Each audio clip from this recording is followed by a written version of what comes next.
Good afternoon, everybody. This is Don Hyman, Chair of the Harbor Management Commission here in Fairfield, and we're ready to resume our special meeting. We have on the line Commissioner Dave Henry, Harbor Master Brian Leclerc, and around the table we have Commissioner George Harris, Commissioner Jeff Warren, Commissioner Doug Metchik, and Commissioner Chris Smith.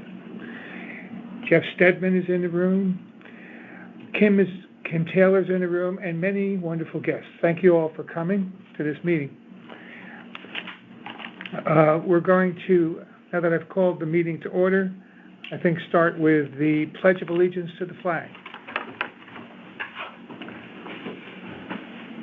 I pledge allegiance to the flag of the United States of America and to the republic for which it stands, one nation, under God, indivisible, with liberty and justice for all. Thank you. Okay. We revised the agenda at the last minute because of a very last minute and important issue that came up requiring approval of funding for a vegetation study involving Southport Harbor shoreline near the dredging site.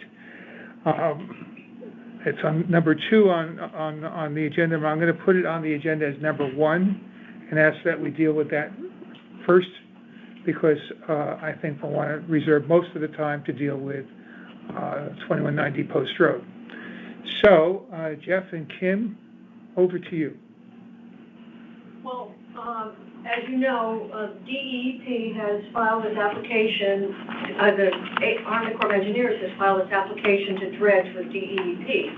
And last Friday, we learned from DEP that they wanted an updated vegetation study. The Commission had hired a botanist several years ago and done a vegetation study, which it had already submitted to the Army Corps of Engineers. The Army Corps of Engineers submitted that study with its application to DEP, and DEP's response last Friday was to request an updated study. So because time is of the essence, I'm here this afternoon to ask for the Commission's okay to approve the retention of the botanist who did the original study. Mr. Cowan's available on Tuesday, as are the Army Corps of Engineer environmentalists, so we could get that work underway. I'm not sure if it would be concluded on Tuesday, but certainly begun on Tuesday, and that information, the updated study with other forms that DEP requires would be submitted by the Corps to DEP in as timely a manner as we could hope for. So Mr. Cowan has estimated, as I say, he did the work for us several years ago. He's estimated that given the scope of the work that DEP is requiring, it would be about $3,500 to do the study and submit it with the required forms to DEP. So that's what we need. Jeff.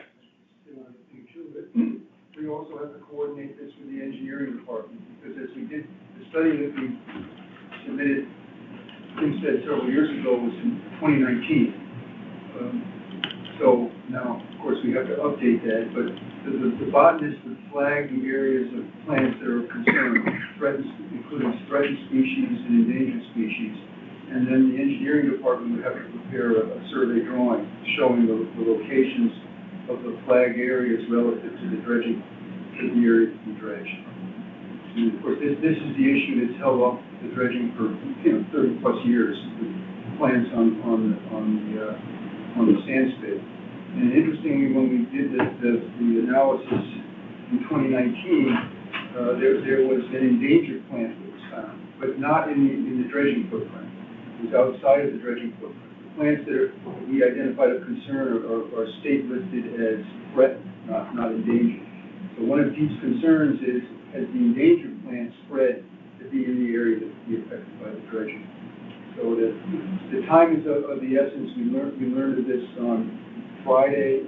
We were able to talk with Mr. Cowan yesterday. And so that's where we are now. Thank you. Are there any questions from the commissioners? If not, I have yet to understand our budget process really, but I'm assuming we have the money to do this. from one place or another, I think is the answer. Yes. I think it's important. The 102 mooring account. We have a mooring account that is an emergency source for something. It's clearly if we Well, don't, I think it's very important and timely, and we have to get it done. if we So I don't do move the that- study, yeah, can you, I Unless there are welcome your any other resolution. questions. Yeah. Yeah, I would move that we approve the expense of hiring the botanist to do this survey. Second. All in favor of this resolution? Aye. Thank you. We have unanimous approval to hire the botanist to do the botanical study in Southport Harbor. Thank you very much, everybody. We can move on to the second item on the agenda, 2190 Post Road. We just came from a very interesting and important site visit where we had very good attendance, and I'm grateful once again to the owners and the Porsche organization and everybody who was involved, who allowed us to come on the property and look around and ask some questions and see for ourselves what would go where. It was very helpful. I think the way I want to organize this is I want commissioners to think in terms of kind of three domains. We're going to talk about this subject under, let's call it three organizational headings. And if there's another one, please tell me. But I'd like you each to weigh in on what new things you learned based on this site visit and what was shared with us, shown to us, so forth, in brief, but just new information that you've learned. What unanswered questions remain that you didn't think about at the moment or that you have now that you would like to explore? And third, what action might we request of either the applicant, if that's possible, or the town government, if that's possible, as we go forward? Our ultimate plan is to come to a position on this because, of course, the Mill River and the environs are part of our harbor management area, and a lot of the discussion we had today and learned about today has impact or no impact or whatever on the Mill River, depending on the situation. And we need to think about whether we want to take a position, and if we do want to take a position, what that position is, and how we share that position and when. That's the purpose of this discussion today. The commissioners will proceed with discussing this along the lines that I've mentioned, unless there are other thoughts. When we're done with that, we welcome questions from the public who are here, the guests that are here. Any questions or concerns from commissioners on what I've just said? Okay. And I would just say, in general, I think, just as a person who's kind of learning the culture of town government and so forth, healthy skepticism is a good thing. It helps us to ask good questions. But the skepticism must be in the pursuit of full understanding, as much understanding as we can. Skepticism alone, to me, doesn't have a lot of value. Skepticism in pursuit of and identification of a full understanding of the facts is where we want to be. I think that's the most valuable pursuit. I just say that at the outset. Looking at my own notes before hurriedly taken while we were on the property, here are some facts that I learned. That the easement portion of the parcel is approximately 1/6 of the size of the total property. That it would be available for the town to manage in perpetuity, if this goes forward as outlined in the plan. There would be 2 public parking spaces on the property, a bike rack, a sidewalk, 2 trash barrels.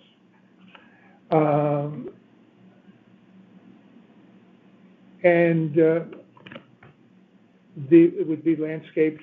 I think most people have seen the rendering. If you haven't seen the rendering or would like to see the rendering that was given to me of the public easement space, I can share that with you now. I also have pictures of the building itself. If anyone wants to see any of those, let me know and I'll share them with you.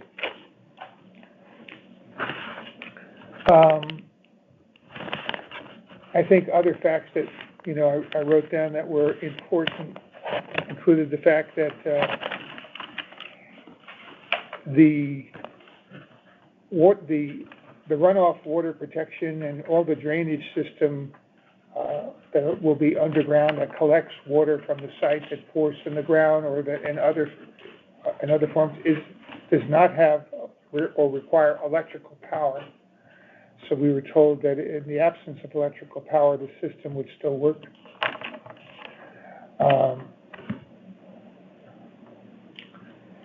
And we were told that the bulkheads are necessary to maintain the stability of the area, and that it would be environmentally problematic at best or catastrophic, according to one source, if those bulkheads were removed. That's what we were told.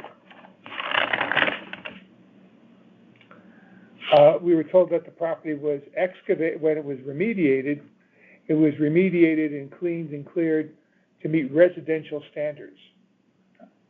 And therefore, all of the bad stuff that was there from the Exide days, we understand has been removed to the best of anyone's ability. Those are my basic notes. I'd like to go around the table. Does anyone, George, you want to add anything to that? Sure.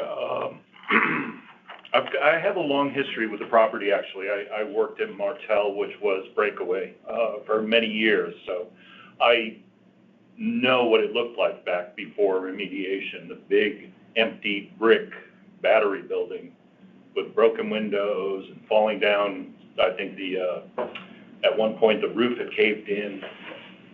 So it's been an improvement. I think what Portia is proposing is an improvement over what's there now. Right now, the public has no access to it. Rainwater will be managed through their filtration system, which I've looked into and I'm happy with. And the same way that it's being managed right now, it's going into the ground. Any water that falls on the property now, seeps into the ground, and any runoff goes into the Mill River. I don't see a problem with that. I think we have to recognize that the owner is giving up a half an acre of property on the Post Road, on bordering Southport. By square foot, it's almost a half an acre. That's, quite a valuable piece of property, I would think. And to give that over to the public domain, I think is recommendable. Thank you. Jeff, any facts, information to add? I would just like clarification about the easement. The easement allows public access for passive use, but I'm assuming that does not mean the town could ever make modifications. So it would be nice if you could use this as access to the water.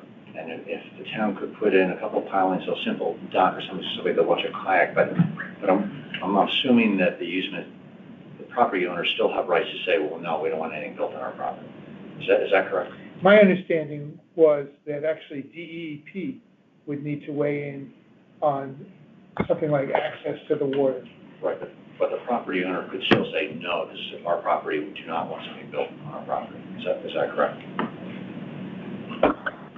But maybe the property owners can answer that when we get to that point in the meeting. I don't want to answer for them. Okay. I think that's fair question to ask. Access to the water is very valuable, Yeah. and being able to use it as access to the water would be nice, but So restated, your question is, would the property owner, separate from government agencies like the DEP, object to the effort to an effort to allow access to the water? right, because the easement says, the easement is for passive use, and essentially they could say, launching kayaks here is not passive use, that's active use of the property, and we don't want that.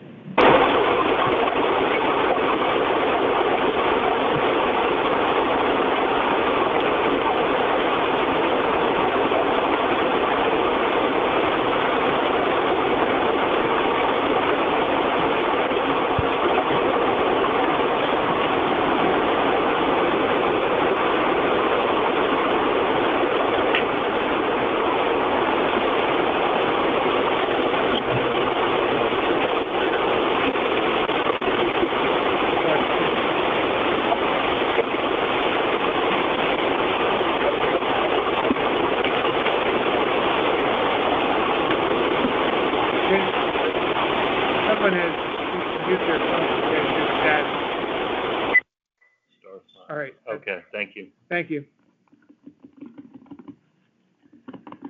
Okay, so that's a good example of a question that we'd like an answer to. Doug? Yeah, well, so first of all, I guess I'll ask in protocol. You specifically said what we learned, unanswered questions, what actually, we're doing these one at a time, right? Or do you want all of it? I should do all of it. I think that seems to be, Okay. I had first thought it might be segregated that way, but it seems to be coming out consolidated. I do have a handful of questions, but in terms of what we've learned that I think hasn't already been stated, or at least what I learned that hasn't already been stated, is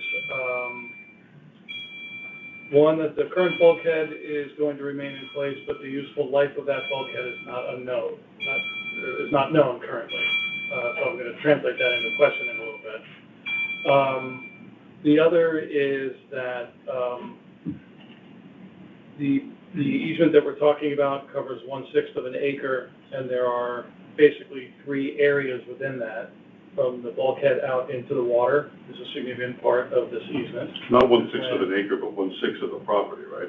1/6 of the property, I'm sorry, 1/6 of the property. So this easement covers 3 areas, only a portion of which is useful as a park, but some of it may be important to the HMC. Excuse me, can we turn that off, please? Thank you. No problem. The total land area of the easement includes area from the bulkhead out into the water, includes area from the bulkhead up the slope, and then includes area that is graded where the sidewalk and the pictures. So there's only a portion of the easement would, I believe, be useful to public access, but other aspects of the easement may cover some responsibilities within the HMC. So it's one of the things that I learned anyway.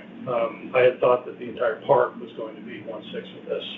And the useful part of the park, I think, is lesser, which is the question that I have. So in terms of my questions, I have a few, if you don't mind. One, I have not been through, I've read the easement, I realize I need to read it again now having visited the site for the documents that were submitted. Are there any conditions or limitations or designations that the easement carries that would be relevant to HMC? I know there's a park is different than open space. I even wonder if the size of it qualifies as a park in terms of the town's designation as a park.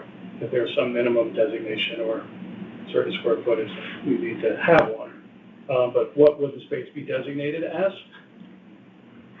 That's the second question. What would this space be designated? Yeah, so there are a few parts to that. Well, I'll break it into 3 parts. What would the space be designated as? What are the conditions of it that it'd be used for, and what are the limitations or restrictions on it?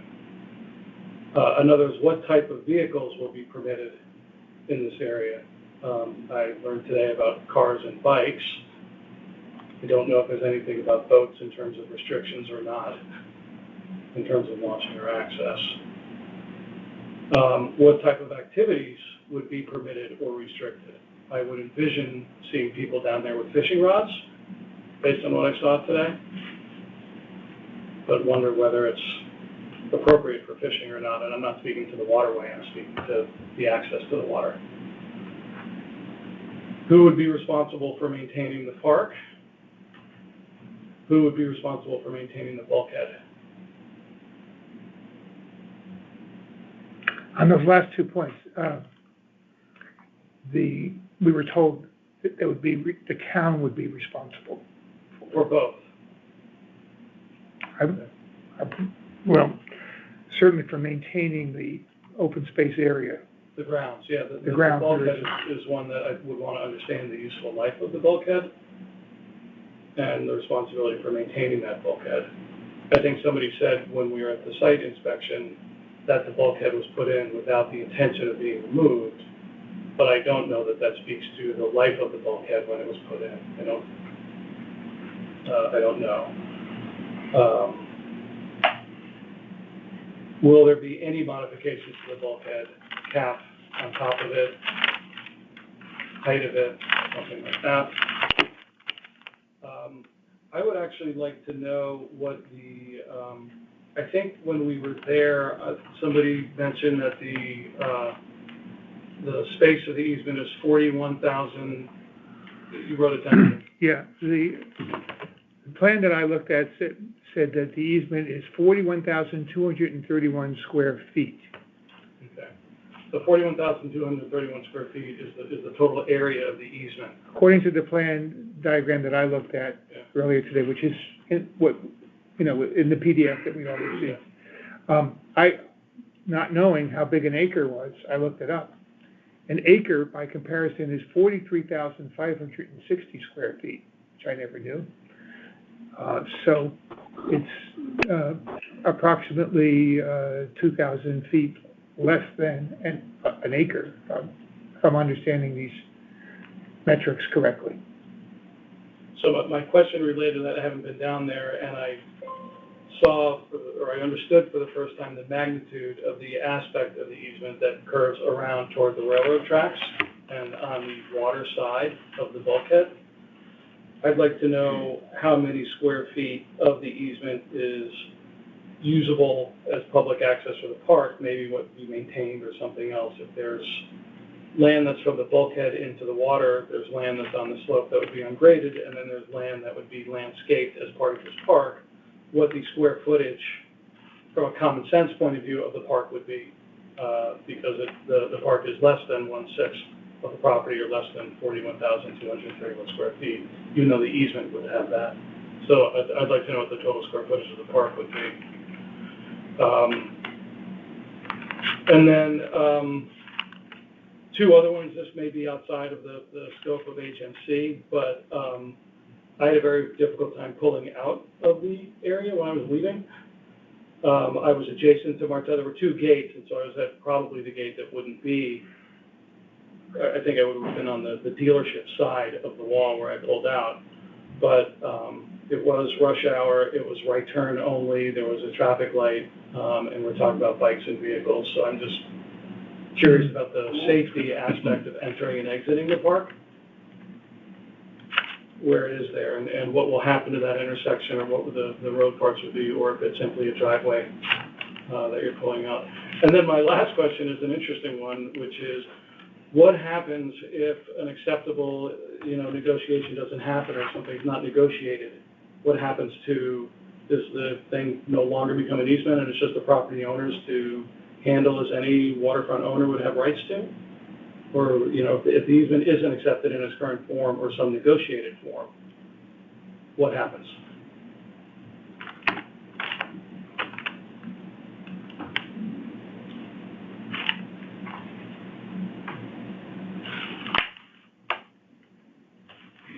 And to my knowledge, no hearing date for this has been set yet by TPZ. I looked this morning on the website. There's no agenda for the August 27th meeting that was posted, at least. So I'll also, I guess, put, I know I came through with a bunch of questions and this is sort of happening in real time. I will say that I'm excited by the prospect of land being developed. I'll echo your sentiments that it's going to be put to some kind of use, and I recall the various uses over time and what was there and even the dealerships before. I think I'm generally supportive of the land being developed, and not that I have some questions around the easement having been there that relate to public access and public safety. I don't have questions at the moment related to water quality or water management. Those were answered to my satisfaction while we were there. So my questions are really around public access, public safety, and the bulkhead. Very helpful. Chris? Going last of this group of, so far, pretty much everything that I have thought about has been covered. I mean, I would echo George and Doug's sentiments that, you know, having the land being put to good use, I think, is an excellent thing for the town. And so, but that's not really our purview. That's a comment on the side.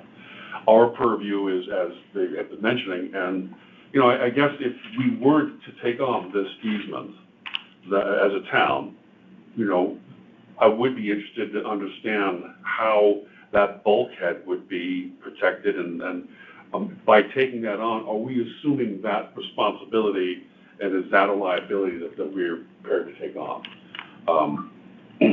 So that's the crux of it for me.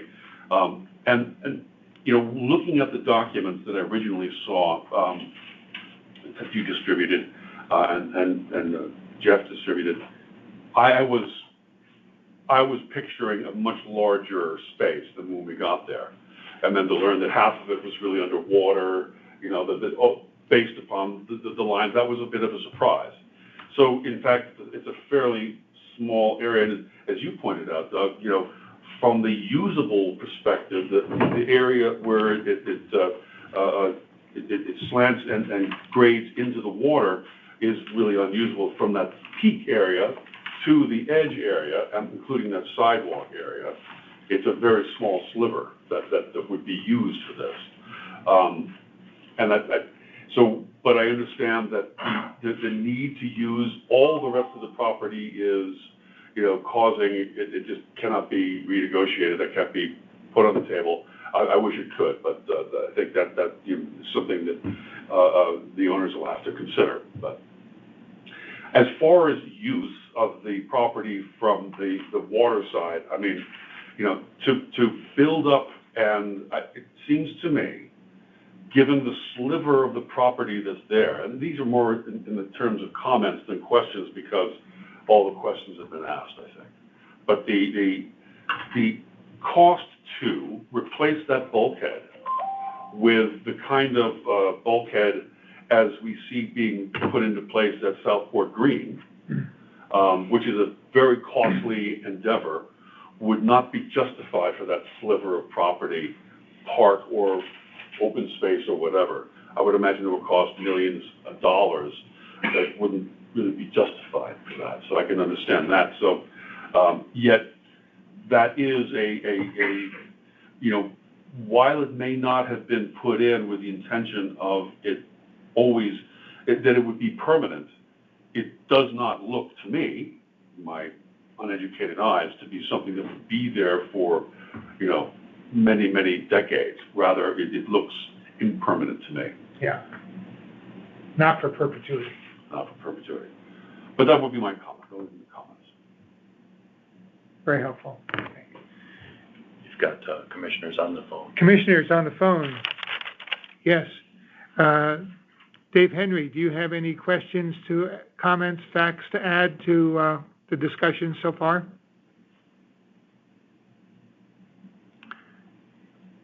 Okay. Are there any commissioners on the phone? Oh, did I mute everybody? I don't think we did.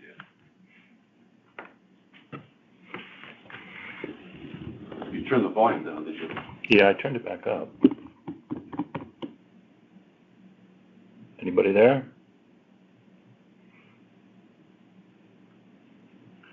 Star 5. Oh, I'm sorry. Did you hear me? Can you hear me now?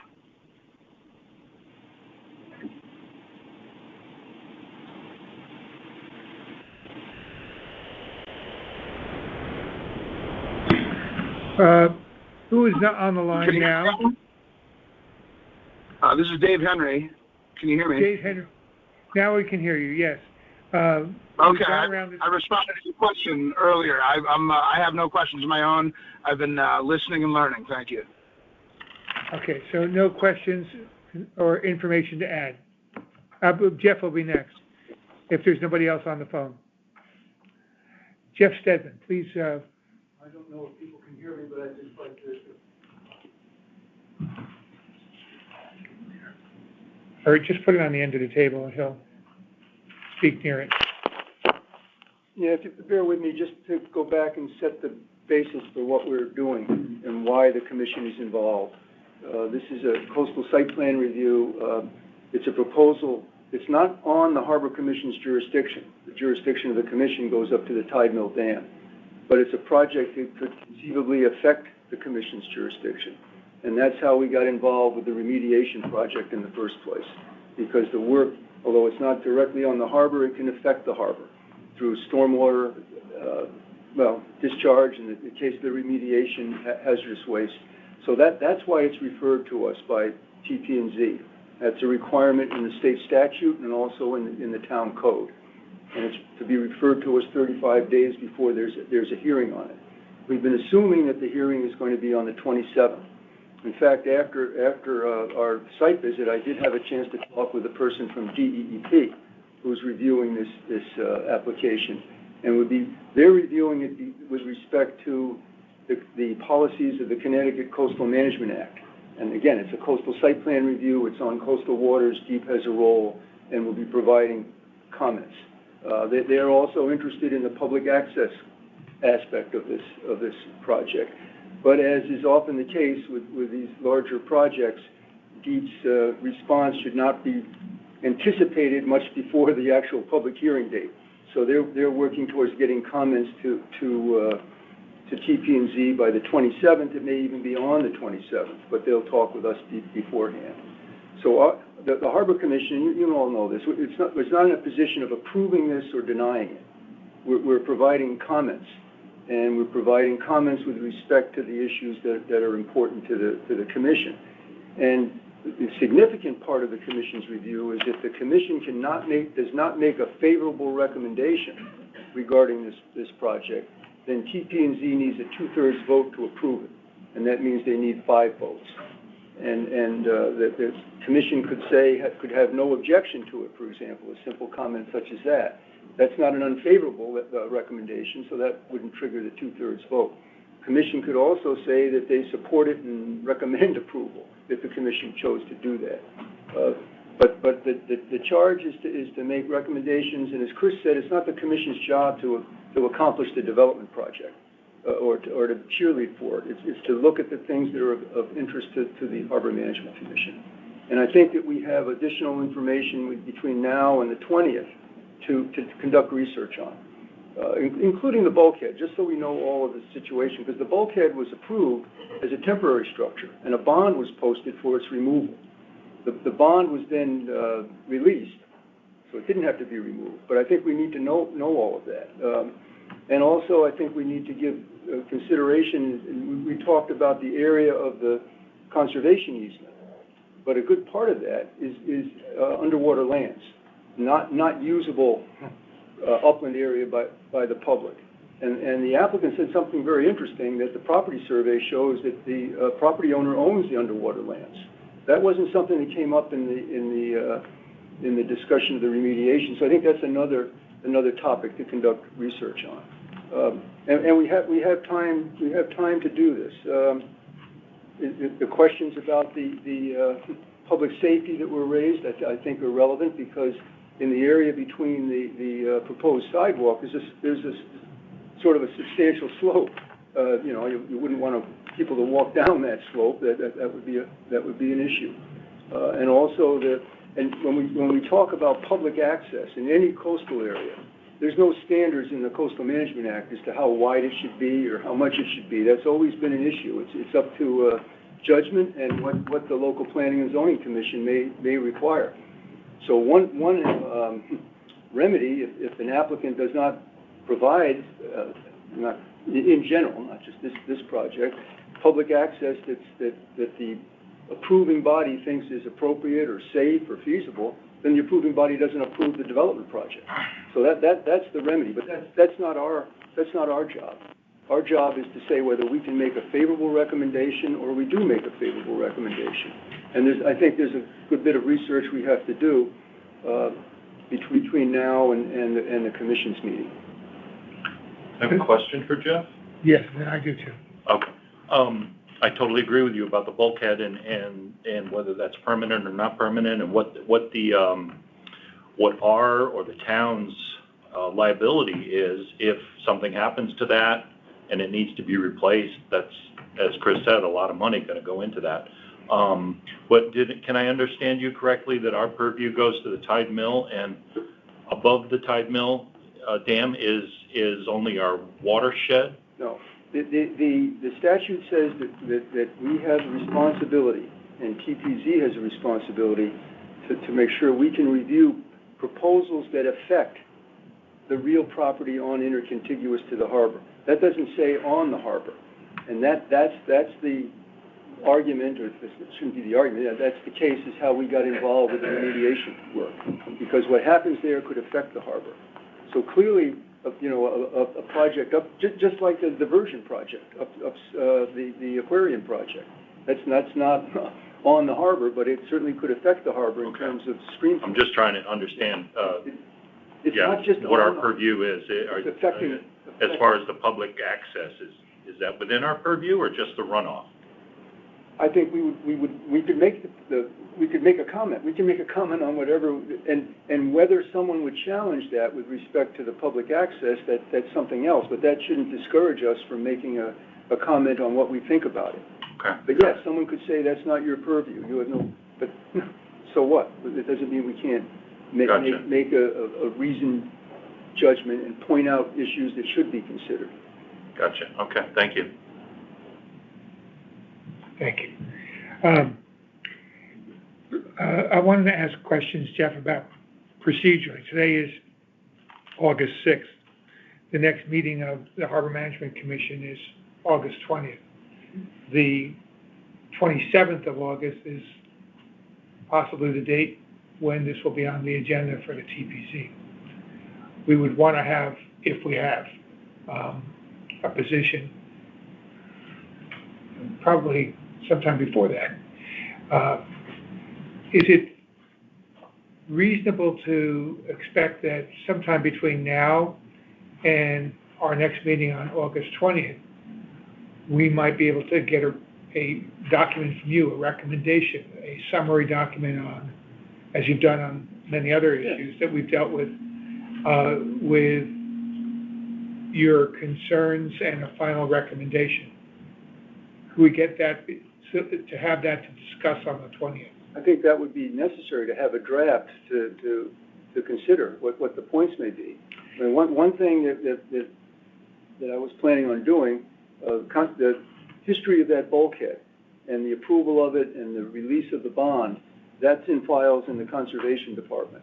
And the files are in the basement. So they're going to give me permission to go through those files. There may be nothing there of interest, but I think we should at least know the historical record of that. And it may be, and if there were statements made that if that bulkhead is removed, that there would be an environmental catastrophe. But I think we should see whatever professional opinions are that address that, and what the conservation director thinks too. My understanding was that the conservation director is not in favor of the removal of that bulkhead now, but we'd like to know. I had an email conversation with the conservation director. He didn't tell me his position one way or the other. I asked because I don't know. I have no position at the moment. He said he was preparing a letter that would touch on this point and others, but that would be available this week for town government officials to look at. And those are the things that we want to look at. And I also think that it would be courteous to also get input from the previous chairs of this commission, Ms. Von Conta, Nelson North, and Jim Harmon, who took the lead in all this remediation work. I would like to get input from them as part of the public comment period as well. Okay, I would just say, I think that their comment could be important. I think more important is looking forward. Maybe there's a question, just a point of order. So really, by the end of next meeting, we will have had the information gathered to make a decision, and the decision that we, as this commission, makes is in the form of we support or we do not object. We have an objection with cause stated, or we have a non-objection to proceed. If I understand Jeff, I think he needs more information to decide that, or to make a recommendation on that. Just theoretically, though, based on what we learned today, would the commission be comfortable in saying we make a favorable recommendation on the project? And then depending on what we learn between now and the 20th, what might be the commission's opinion. But I think we can craft that there's no standard or required framework. The key thing is whether the commission can make a favorable recommendation on this. But we need to clarify our purview. Yes. And either broadly or narrowly define it. To say that this is what our favorable decision is or our objection is. Yeah, I think there's some facts we need to, there are a lot of really good questions that were raised today that could inform a decision on favorability or not. Facts are important, of course. Facts are important, but there's also judgment involved. So if the commission feels that, just for example, that the public access isn't sufficient, the commission would be within its purview to say that. And as a result, we can't make a favorable recommendation. Explain why.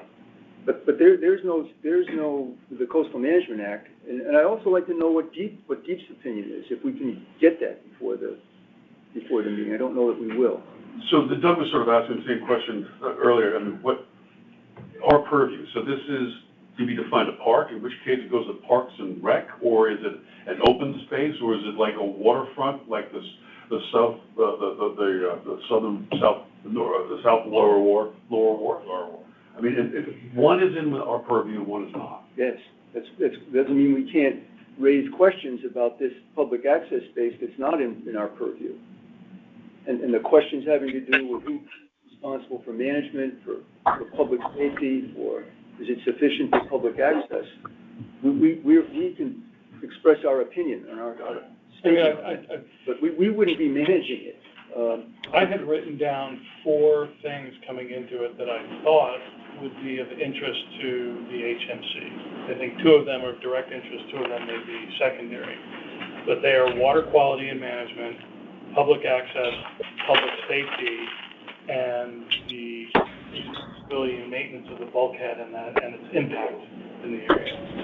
I wasn't as clear until this meeting that public access is something, while we individually or as a group may have opinions on it, in this case, may not be an HMC thing in the same way it would be in another park that's directly on the harbor or something. So it seems to me that first and foremost, water quality and water management and the responsibility and maintenance of the bulkhead and the implications of that on the waterway would be first and foremost to the HMC. Secondary would be public access and public safety, but that may be outside of the scope, I think, based on what we're hearing, but could still be part of an opinion or a favorable or unfavorable recommendation. This is Dave Henry on the phone. If I could just jump in quick.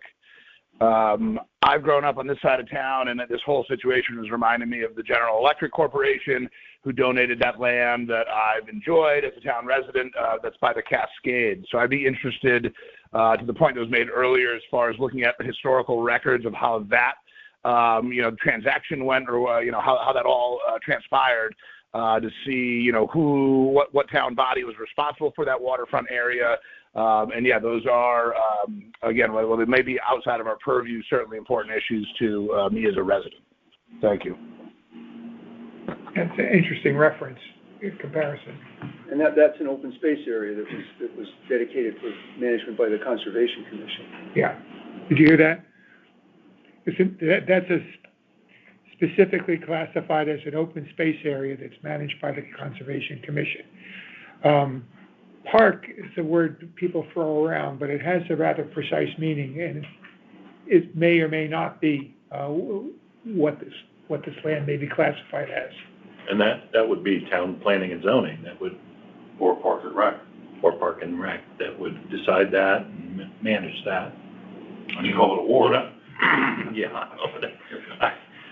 Jeff? If our jurisdiction ends at the time, though, I don't see too many issues that are under our purview besides water quality. And the bulkhead, the property owner owns that bulkhead, right? I mean, they're responsible for maintaining it. They're gonna be responsible for maintaining that whether they do this project or not. But we would have input on that bulkhead project as an HMC because of its implications for the same reason. I think the HMC had input on the remediation and other. Right, but I think Jeff is saying it wouldn't be our responsibility to replace it. Right. Yeah, it wouldn't be our We responsibility. would definitely. But the agency would have. Input on. Input on a bulkhead project for the reasons that it could affect the water quality. Okay, big topic.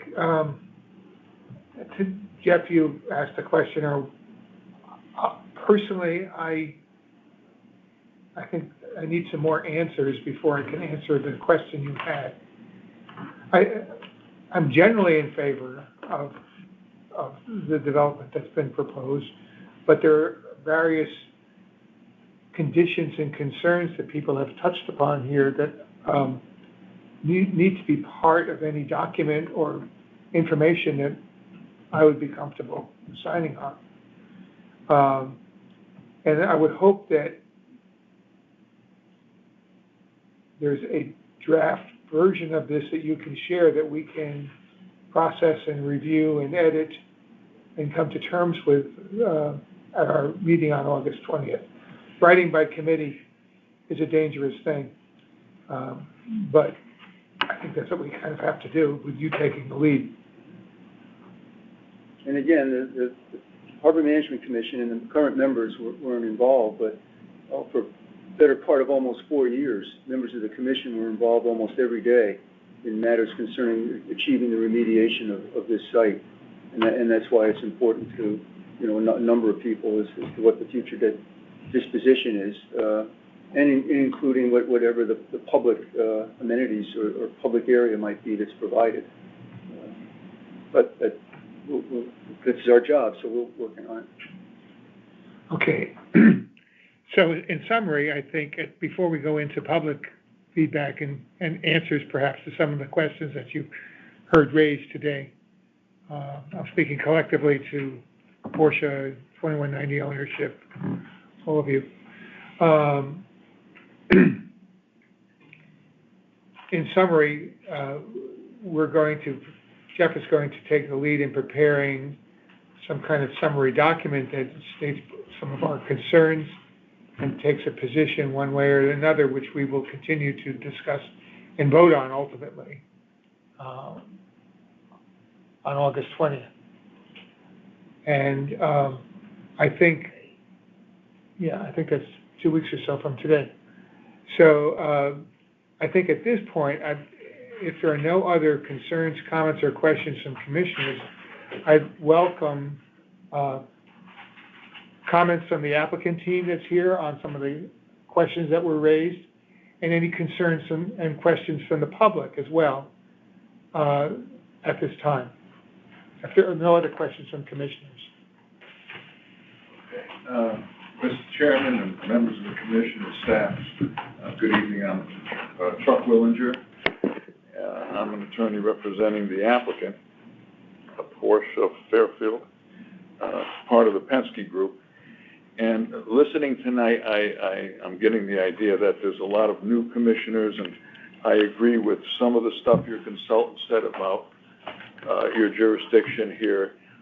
And I think just as a matter of information for you members, I'm going to take a minute, and I don't want to be contrary, but this is a $20 million project. We spent a lot of time. We think it's a good project in a light industrial and a commercial zone, and your recommendation could affect it very much. If you have a recommendation that requires 5 votes out of 7 versus 4, it could be, a substantial hurdle. Maybe not. I think the project is so good that it merits approval by all 7. But with your permission, Mr. Chairman, and I do this as information, I'm going to hand you a copy of the management plan, a copy of your plan, and I'm sure Jeff knows it by heart, but Jeff is right when he said that you really don't have jurisdiction in the sense that this is not part of the harbor management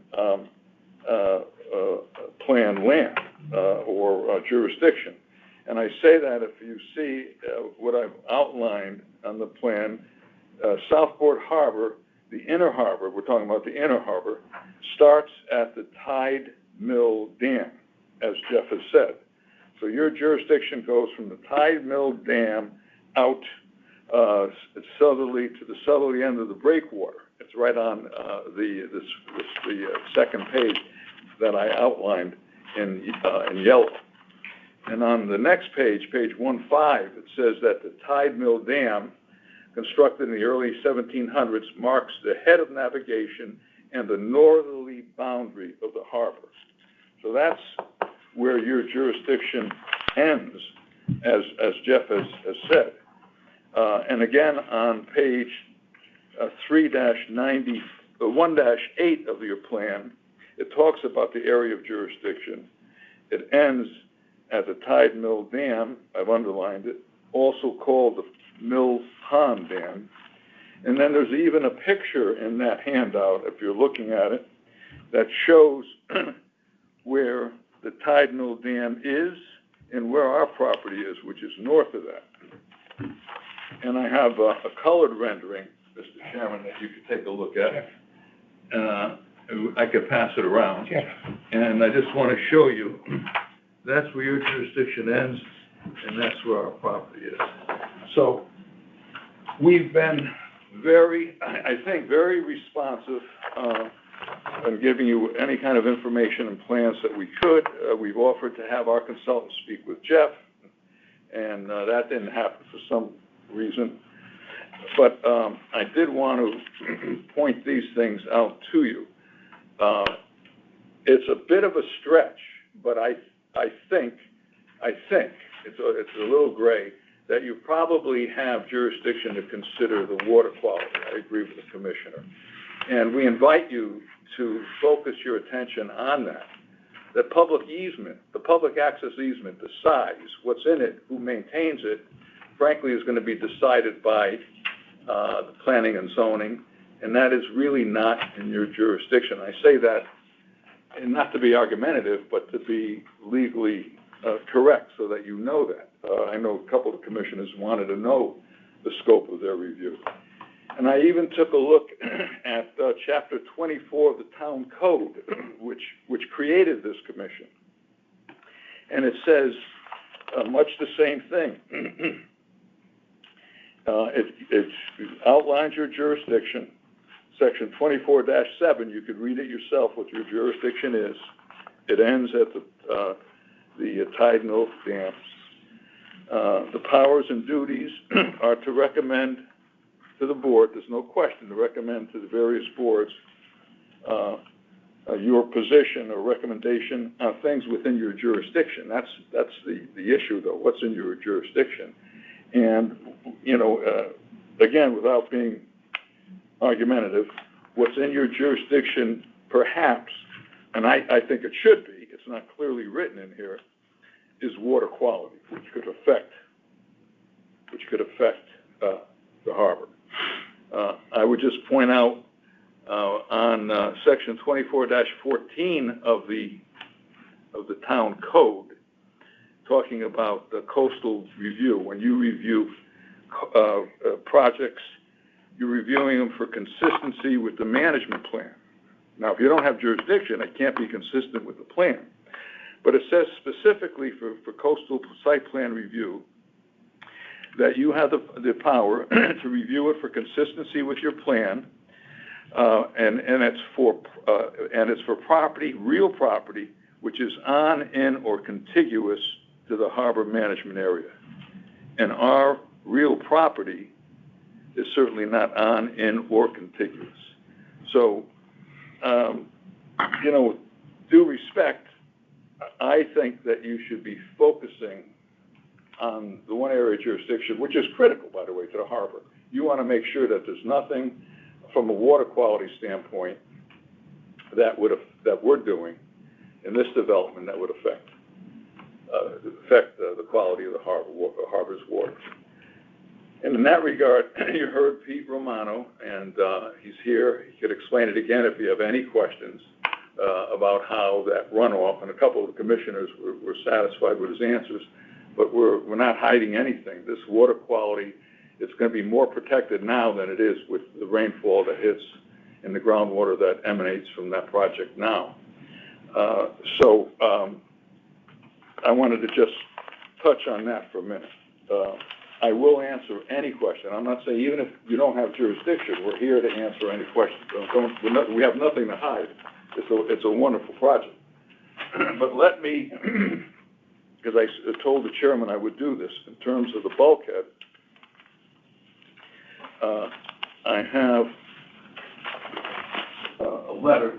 I'm sure you'll share it with Jeff. I don't know. I'll give it to the chair for a minute, and I'll just walk you just quickly through this in reference to the bulkhead. It's a letter dated July 8th. It's written to me because I requested he look at the issue of the bulkhead, and this is written by Advanced Environmental Redevelopment, July 8th of this year. And he says that the sheet pile bulkhead was installed during the remediation activities of Exide in order to protect the Mill River and limit environmental impact.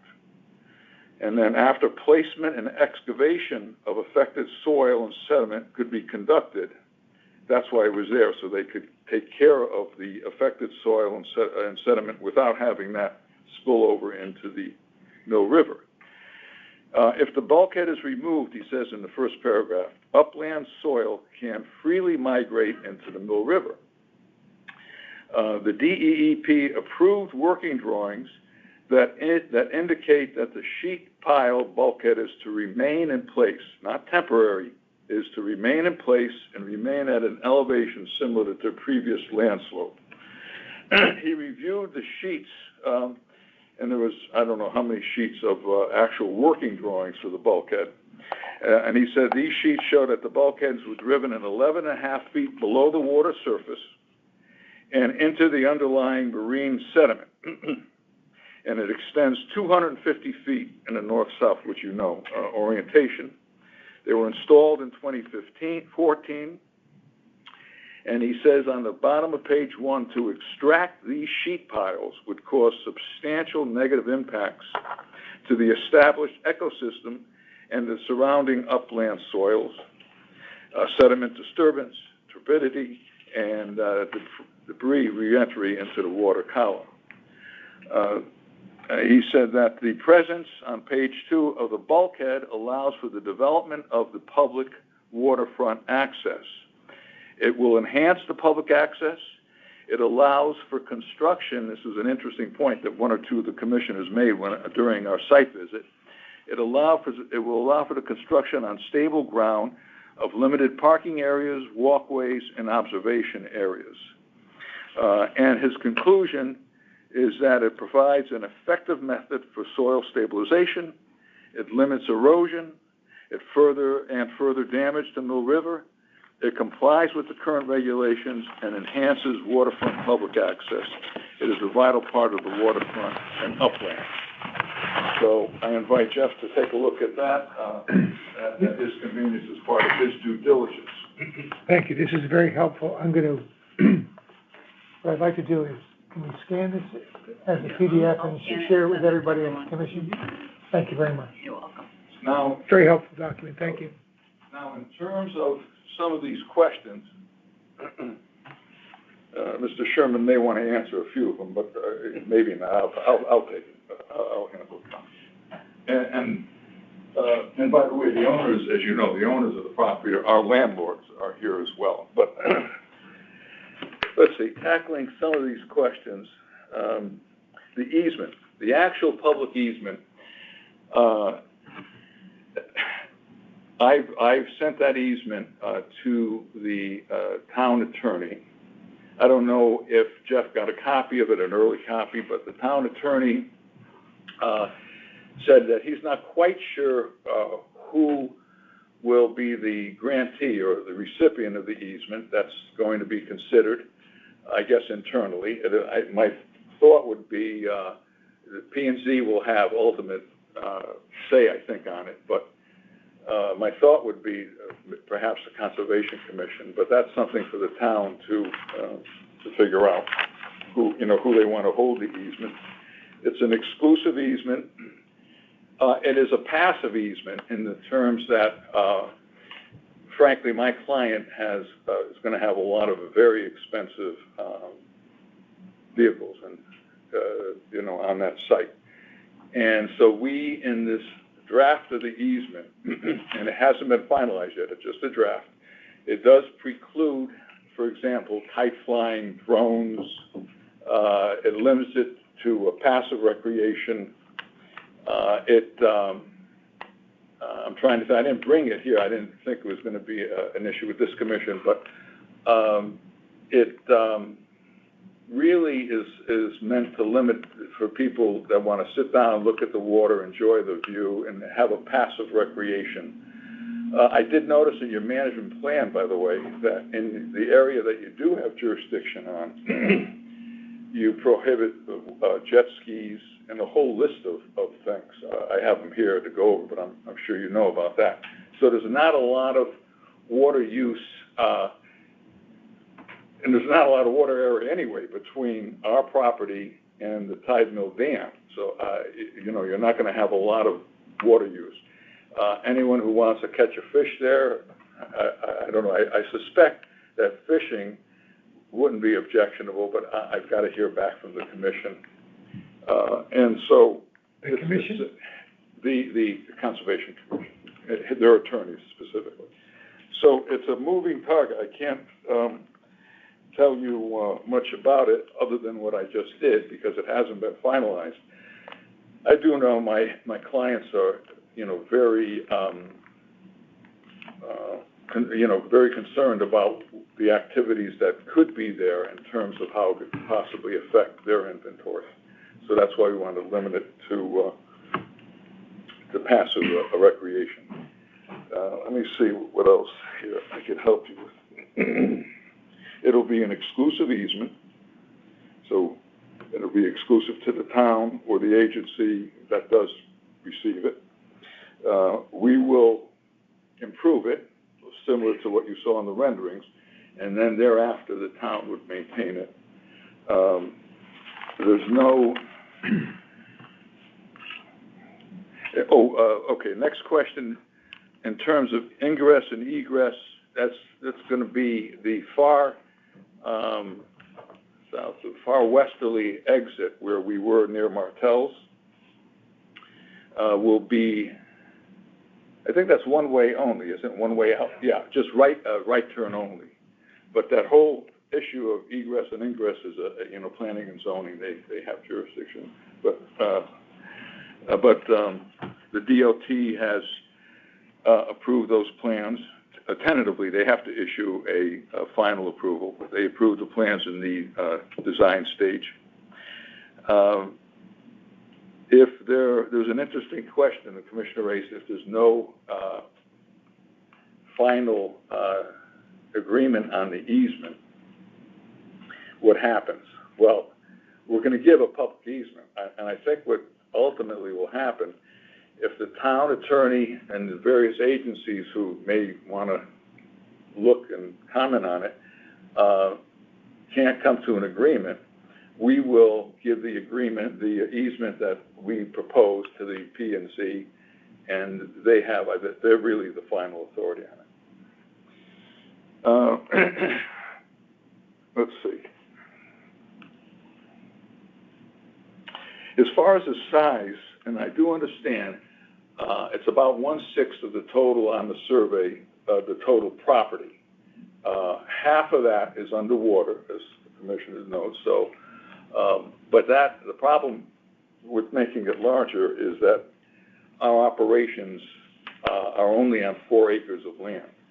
And we can't give up any more than the land that's on that easement. But I gotta tell you that I've been doing this for over 50 years. This is one of the largest public access easements that I've been involved in. They're usually very, very small. This is not a conservation easement where you give 50 acres to a conservation society and get a tax write-off. This is a public access easement vis-a-vis Ham, coastal, and this is a pretty good size easement, particularly for its purpose, which is passive recreation. The ultimate authority on that bulkhead maintenance and or replacement is, of course, the DEEP. You have to file whatever the town would want to file with the DEP. As a municipality, they have good access to the DEP, and I'm sure that won't be an issue, other than perhaps the cost. I don't know. I really don't know the lifespan of that, but I think they last an awful long time. Can I ask a question of clarification on that? I'm sorry to interrupt, but you said the ultimate authority is DEP, which I understand. Is it the responsibility of the grantee of the easement to manage and maintain that bulkhead? Yes. Thank you. Yes.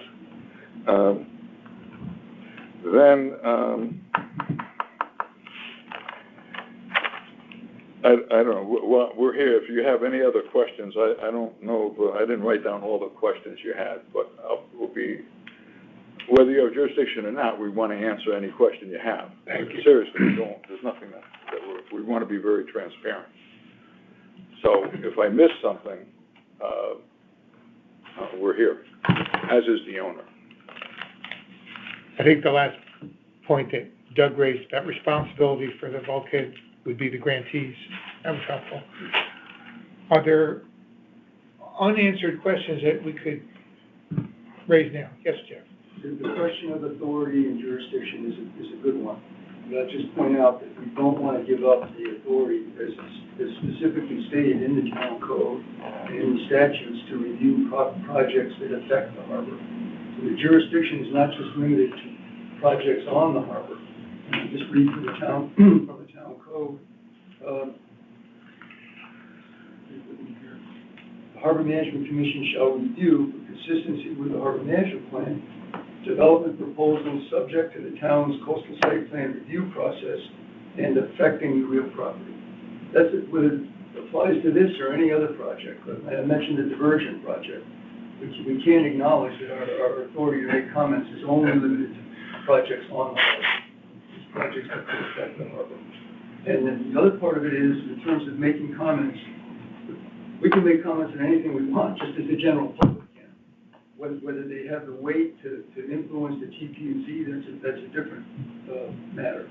But as far as making comments on even matters that are outside of our jurisdiction, the commission has the right to do that, just as any member of the general public does. Would you agree, though, that my understanding, the final findings of this body is to either give a favorable support or objection to the project based upon the purview. So I mean, if we were to object with comment that the open space is not sufficient, that would be out of our purview. That we could do so, but that would trigger this 2/3 vote in TPZ. I think there's a third something path. that we don't actually have jurisdiction over. Is That's a question to be, I'm sure that the applicant would argue that if we had an objection to an item such as the public access, and we expressed that objection or said we could not make a favorable recommendation, then the applicant would be within its right to say that that's the TPZ. You don't have to listen to that because it's outside of the commission's jurisdiction. Doesn't mean we can't raise issues that we see in our review. We possibly could even have a favorable determination with further comment. There's another path. We did this with Pequot Yacht Club, where we stated we had no objection, but, and then we listed That's a whole different process, though. That's the DEP's regulatory permitting process, where we're commenting in the pre-submission phase of the DEP's state regulatory process. And we had no objection to that proposal moving forward to review in the full process. Here, this is a coastal site plan review that's submitted for our review and comments and recommendations. So we have to craft how we want to make those, because our goal is to protect and support the public interest in all of this. And there's comments that we have to see in the course of the review. I think we're obligated to make them. But one approach might be to say that we cannot make a favorable recommendation with respect to one aspect of the project, or rather than the entire project, and let TP&Z sort that out. But if you made this unfavorable or objection, doesn't that automatically, whether it's a small stipulation or a large one, doesn't that trigger the two-thirds vote? I don't know. I think that's a question. I think that's a question that has to be addressed by the town attorney. But we're certainly within the rights, in my opinion, of the commission to make comments such as that, just as any member of the public can make. But ours is in a legal document to the town making a recommendation. It's a comment. It's a comment with our approval, or disapproval, Based on a vote to move forward, or based on a vote to transmit that comment. If I could have one last comment on that. I respectfully disagree with Jeff on one point. Your task is to see whether this proposal is consistent with your harbor management plan. That's your task. Is this consistent with your harbor management plan, or isn't it? So, for example, and the commissioner raised a great question. Let's say you decide we want 3 acres of public access. Well, what does that have to do with the harbor management plan on a piece of land that's outside the area? And so, for you to make that particular decision or recommendation, which is outside your jurisdiction, could theoretically require 5 votes, and we could get 4. And then this project that ought to be approved gets disapproved on something that's really outside of your jurisdiction. So I would just, and I'm going to stop because I said it 6 times, but I would really urge you to consider the one issue in my estimation, which is germane to the harbor management plan, is water quality. And that's why we wanted Peter Romano and Jeff to sit down and we'd show you the drainage system and so forth to ensure you that there's nothing leaving that site that's going to pollute the harbor waters. Thank you. On that last point, aside from Peter Romano meeting with Jeff, the Storm Tech water treatment system is directly discharging into the Mill River, right? Where can we get more information on the adequacy of that relative to the development?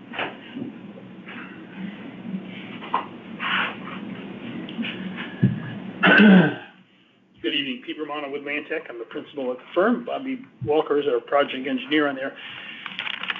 You know, I don't want to put the onus on Jeff, but I mean, our drainage plan and our water quality calculations go to your own town engineer, and they're going to go to DEP. And so that Storm Scepter hydrodynamic separator not only collects the water, but then it goes through our water treatment infiltrating system, and then it goes to the Mill River. So there's belt and suspenders, and I told somebody, I don't know, we have different groups, so maybe people didn't hear me, but the all the fluids, the oils, the antifreezes, and all that stuff that's inside the building, first of all, is in diked and encapsulated areas where they store them. And then anything that falls on the floor goes into storm drains, and the storm drainage goes into its own oil and grit separator that goes to the sanitary sewer. So the only things that are going into our storm drainage system, then ultimately into Mill River, which everything in Fairfield County goes to, not Mill River, but everything goes into Long Island Sound, goes through a water quality water quality facilities before it gets discharged. And you can look at we don't want to, Jeff and I tried to meet, and it was the function of legality. It wasn't that we didn't want to meet, he didn't want to meet. It was a thing where it wasn't appropriate when the application was in front of you that we met. That's the only reason, otherwise we would have I think the issue was the application at that Exactly. point in time had not been filed Right. with the town. I think anything I that think can it's the enhance opposite of that. I think if the application is pending, we can't meet privately. If there's no application in front of anybody, but I could be wrong. Yeah, that's not the law, though. Yeah. Consultants meet all the time with the application. But nevertheless, as we go Jeff's gonna forward, have an though, opportunity to look at it. Let's He can talk. take a look at the town attorney, the town engineer. He doesn't have to meet with me, kind of thing, but I hope it's not personal. He doesn't want to meet with me. But I mean, the town engineer's gonna weigh in on, and Jeff's gonna hear what the town engineer, and I keep on saying the other projects we've been working on, we just did 81 Black Rock Turnpike. Same exact system, discharging to the Ash Creek over there. Water quality, through the water quality system, goes into Ash Creek. Same exact thing. Got reviewed by DEP, got reviewed by your engineering department, it's the same thing. So you mentioned fluids inside the building. What about fluids outside the building? There are no. 250 cars parked on the lot. Look, that's an extraordinary situation, right? I mean, every parking lot in Fairfield County has dripping cars. And they take it, the way it gets collected is all of our catch basins go through this water quality facility. Everything goes through it. I mean, that is the standard now. We didn't invent this. It's going on all over the place. We probably have a, $5 or $6 million 4-bay system over at the Metro Center that the water storm drainage goes through before it gets into Ash Creek. We've done this before. all commissioners have been given a YouTube link to describe this fascinating system. Did you see mine? No. Not yet, but we shared that earlier today. Good, yeah. I looked at it, was impressed by it. Yeah. Okay, in terms of dialogue between you and Jeff, I would hope that from this point forward, any questions Jeff has of you, he'll ask you. He knows, and vice versa. we know one another for a long time. So, with the past, let's go forward and talk. Yep, I got you. Just to agree with what Pete's saying, and I know in commissions, harbor commissions in other towns review these applications. The commissions don't have the expertise to evaluate the stormwater systems or how they're operated. The commission defers to the proper body in the town or the city, with the understanding that the commission may have no objection, provided that the application is reviewed and approved and meets all town stormwater management requirements and all. I don't believe that this is an issue that the commission would want to critique the design that the applicant has put forward. We would defer and we could understand it more through the town, but that's the town function. And Pete and I didn't meet in part because of our discussion with the town attorney who advised that we not do that at that point. But I agree in terms of the stormwater stuff. We can learn more about it, but it's not our job to say it could be done better, or just as long as we know it addresses the things that we talked about. Just after we can learn more about it. Yeah. Thank you. Any other comments from the applicant team? Yes. Could I just speak? Yes. Well, as the owner of the property, one of the owners of the property, and also a resident of Fairfield, I live at 77 Brookbend Road, Fairfield, Connecticut. I've lived here for over 30 years. And I do want to pick up a point that Jeff said. Whatever recommendations you have, you'll be speaking on behalf of the town. Not that, I'm not going to go to the legal part of it, but I think that 37 years ago, we signed a contract on this property. We closed on it in May of 2020, so it's been 4 years more that it's been vacant. We have strived to get the best possible use that wouldn't affect traffic, that would pay taxes, that uses no town services. None of those portions are going to go to the parks. They're not going to go to the harbor. They're not going to use any of the schools. So they're using absolutely no town services. But in addition to that, we've got a tenant that, as I said, the traffic is nil because it happens to be a boutique dealership. I think that given a number of other situations that we've been offered on this property, this is the highest and best use. So I think that this commission has a major decision to put forth, as one of the commissioners has mentioned, many of them has mentioned, and I think that it would be an injustice for the people of the town not to have the opportunity to have this come and be a part of Fairfield. In addition to that, I would like to add that Roger Penske has 3 dealerships, one of which hopefully will be moved to this site on Commerce Drive. As Mr. Willinger mentioned, his attorney mentioned, he pays $110,000 a month in property taxes. God bless him. I don't think that's a great thing, but it's good for us as Fairfield residents. I want to say he keeps the properties impeccable. I think that I, as United Properties and a member of the town and a resident of Fairfield that I'm very proud of, keep our properties that we have in town very nice. I don't come close to the way he keeps his dealerships. So I just want to add that to each and every commissioner to give a little thought to that as you're deciding what decision you're going to make. I do go to the fact of what Mr. Willinger said. Water quality is very important. We are top line on conservation.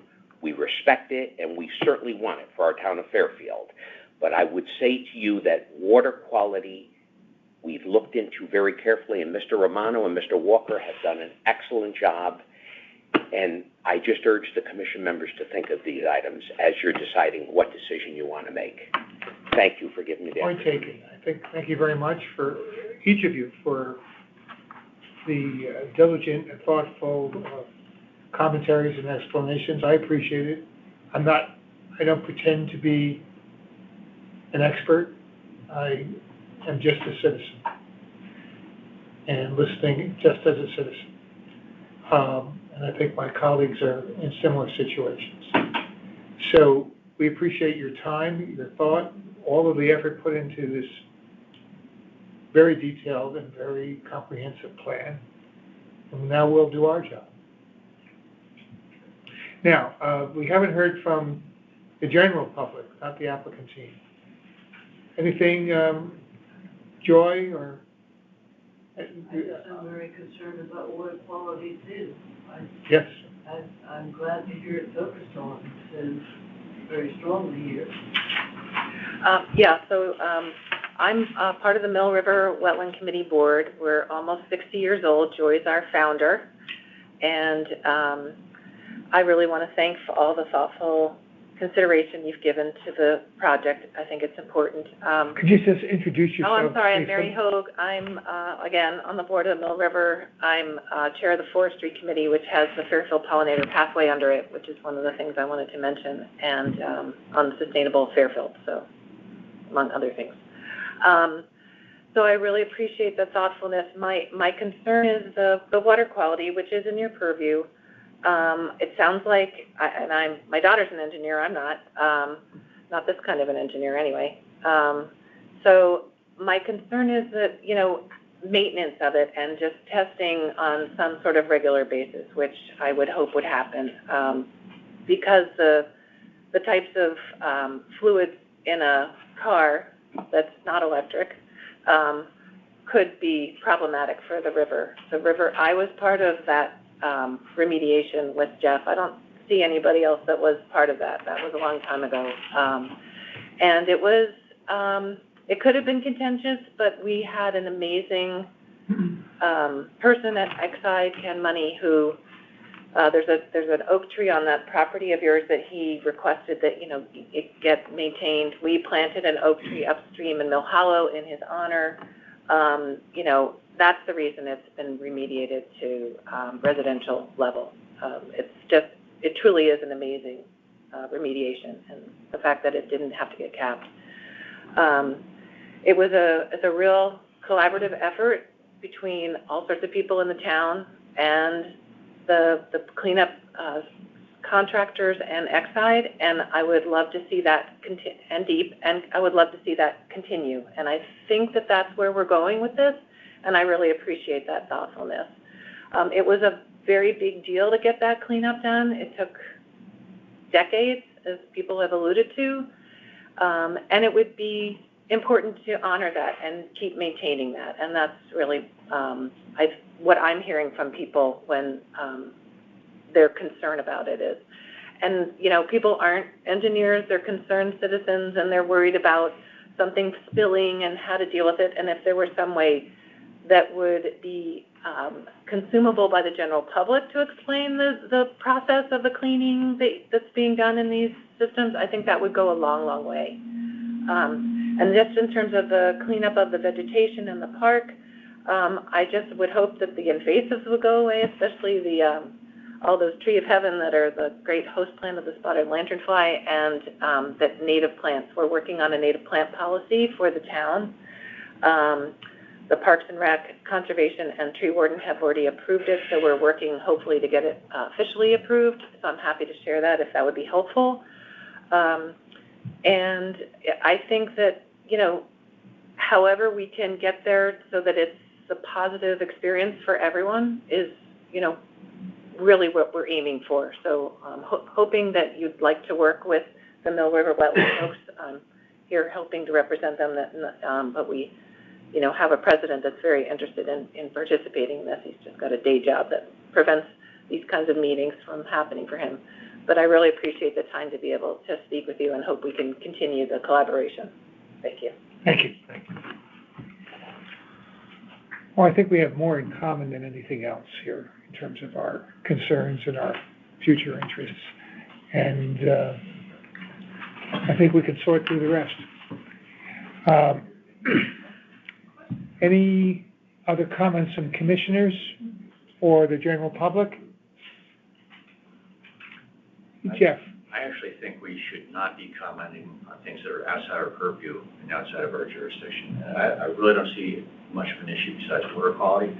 From what I've heard, I'm satisfied that that's taken care of. The town engineers have looked at it deep, and I'm ready to vote in favor of approving. So, just my opinion. Thank you, Jeff. Anybody else have a comment or position? Or at the moment, absent that, Jeff will craft a document that reflects the very good discussion that we've had and make some suggestions, and this will continue to be discussed, and we will come to some kind of position by August 20th, I think, if we can. So that'll be an interesting meeting to put on your calendars. If there are no further comments or questions, I would welcome a motion to adjourn this special meeting. So moved. Seconded. Thank you very much. All in favor? Thank you. Aye. All right, we're adjourned at 6 o'clock. Thank you, everybody.